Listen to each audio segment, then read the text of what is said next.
Около 50 лет назад была открыта врачебная амбулатория в поселке Тулагина. Ежедневно больница осматривает десятки жителей близлежащих поселков. Вот как придешь сюда, как своим. Посмотрят обязательно, обследуют, назначение сделают, куда-то направят. Вообще молодцы, коллектив очень хороший. Лилия Илларионова находится на дневном стационарном лечении. По ее словам, амбулатория уже не в состоянии принимать пациентов со всего Наслега, ведь там проживает более 5000 человек. Здание очень старое. На сегодняшний день, шагая в ногу со временем, хотелось бы более, конечно, чтобы более современные условия были, да, бытовые, вот эти вот туалеты, вот это вот все, да, чтобы было на хорошем уровне. В медицинском пункте работает свыше 30 сотрудников среднего и младшего персонала. Больница, она сама полностью укомплектована.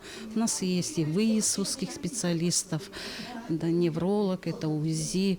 Раз в месяц у нас приезжают специалисты. Также мы проводим сами свои ярмарки какие-то по здоровью. В последние годы больница не закрывалась только благодаря совместным усилиям всего коллектива. Медики постоянно ремонтировали осыпающуюся штукатурку, красили и поддерживали всеми силами. Действующая врачебная амбулатория была построена еще в середине 70-х годов прошлого столетия. За полвека деревянное здание устарело как морально, так и физически. Но уже в этом году жители Тулагина-Кильдямского Наслега смогут получать медицинскую помощь в стенах новой амбулатории.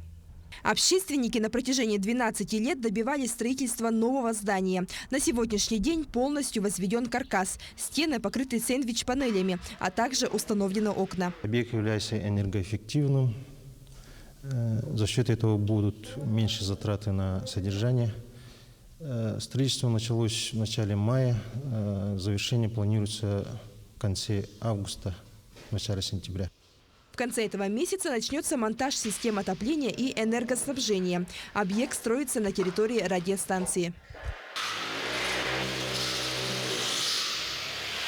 Местные жители уверены, что в новой модульной современной амбулатории работа услаженного и опытного коллектива пойдет еще лучше.